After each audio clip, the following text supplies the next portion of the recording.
Et, et ouais, c'était quelqu'un, bon, on avait pris des chemins différents après, et c'est ça qui a fait que ça s'est terminé parce que je me suis dit, bah finalement, non, on ne se verra pas finir nos vies ensemble si tu prends ce chemin-là.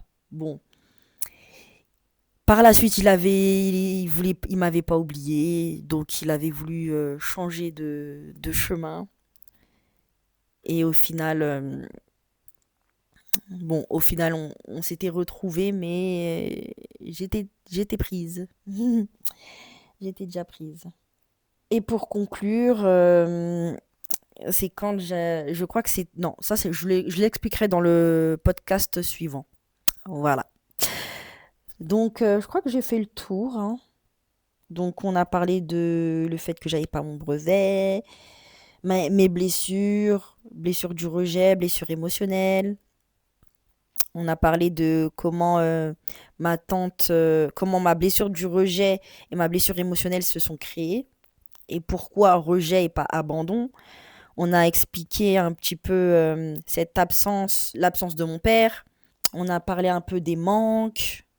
On a parlé de l'ego, des comment l'ego se répercute dans les relations. Enfin, comment moi, en tout cas, mon ego à moi à ce moment-là s'est répercuté dans mes relations.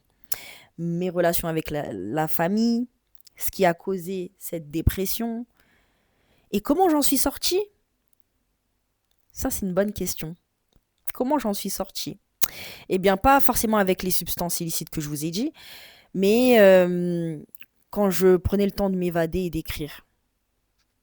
Écrire, écrire. J'écrivais beaucoup.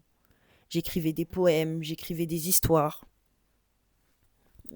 où j'étais pas forcément dedans, mais j'inventais des personnages, des histoires d'amour. J'écrivais dans mon journal intime. Et malheureusement, il a été lu. Donc, ça a été une V de mon intimité, mais intimité émotionnelle, pas S.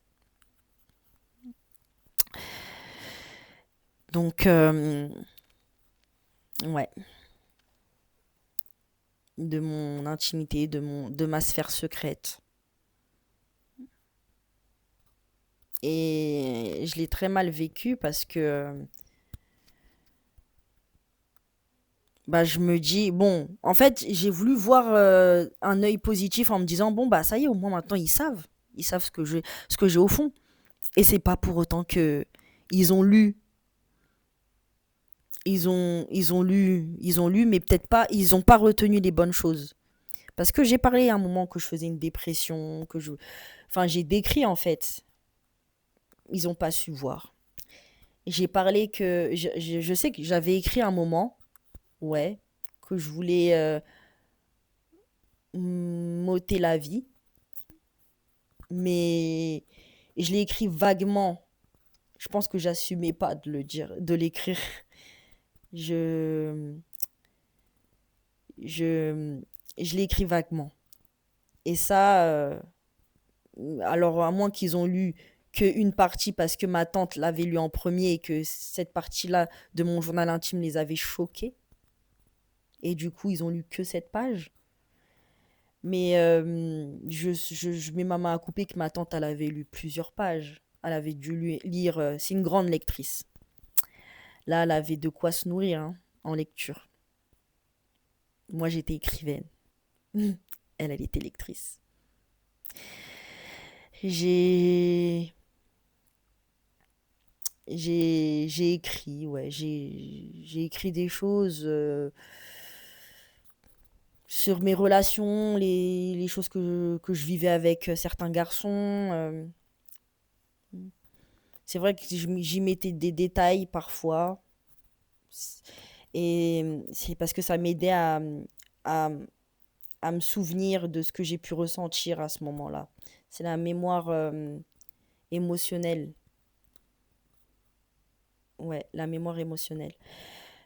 Et donc, oui, j'y mettais des détails dans ce que je vivais, peu importe, enfin, ce que je vivais, mais je me mettais des détails et le truc, c'est que, bah, eux, ils ont préféré juger que comprendre. Ils ont préféré, voilà, encore, hein, insulter que écouter ou parler même, poser des questions. Pourquoi? C'est beaucoup le statut hein, aussi qui ressort. Le statut, l'image. Et ça, en fait, tout ça, ça m'a permis de comprendre les aspects, les mécanismes et les facettes de l'ego. Et c'est pour ça qu'aujourd'hui, j'ai la possibilité et j'ai les outils pour, pas contrer, pour comprendre l'ego, pour le transmettre, donc vous l'expliquer et éduquer un maximum de gens sur ce que c'est l'ego et comment équilibrer, mais pas forcément détruire l'ego comme on peut entendre aujourd'hui dans dans des vidéos YouTube ou dans des comptes Instagram de développement personnel, etc. Voilà. Donc, je vous fais de gros bisous. Donc, la suite au prochain épisode où ça sera de mes 15 ans jusqu'à mes 20 ans. Une période pas forcément sombre, mais une période de solitude, de grande solitude. Je pense que ça fera partie du titre, le mot solitude, ouais. Ouais. Ouais, ouais, ouais.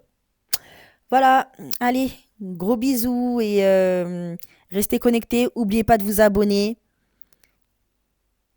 et d'activer la cloche, comme ça vous aurez la notification. Je vous le fais très vite cette fois, parce qu'il m'est arrivé plein de choses. J'ai dû faire entre ce podcast-là que je suis en train d'enregistrer, mais que vous allez voir, voilà. Au moment où vous allez le voir, donc il s'est passé plein de choses entre là et le podcast précédent, ou la deuxième partie, la première partie du coup de celle-là, parce qu'en fait ces deux-là forment un seul et même épisode. Voilà. Allez, bisous.